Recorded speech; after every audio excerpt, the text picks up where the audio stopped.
In this lesson, we will see together the negative pronouns, but more precisely, we will see ne, aucun.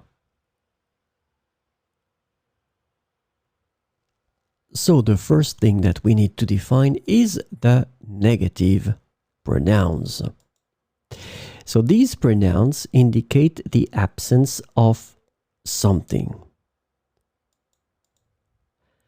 These negative pronouns are typically used with ne in a similar way to ne pas.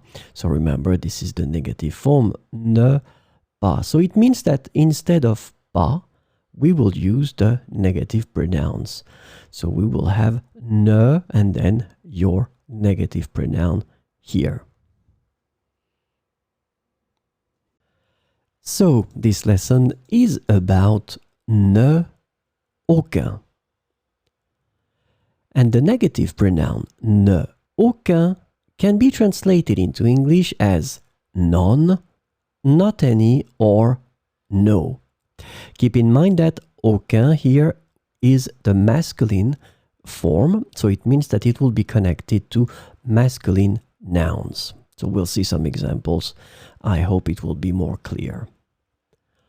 Je ne vois aucun problème avec cette solution. Je ne vois aucun problème avec cette solution.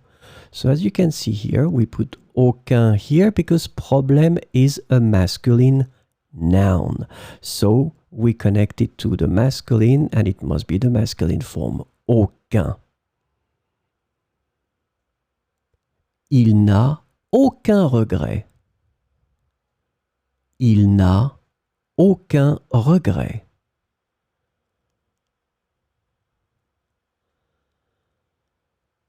Nous n'avons aucun souci à propos de ce projet.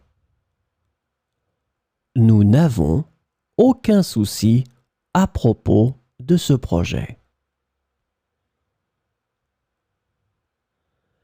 Elle ne possède aucun meuble. Elle ne possède aucun meuble.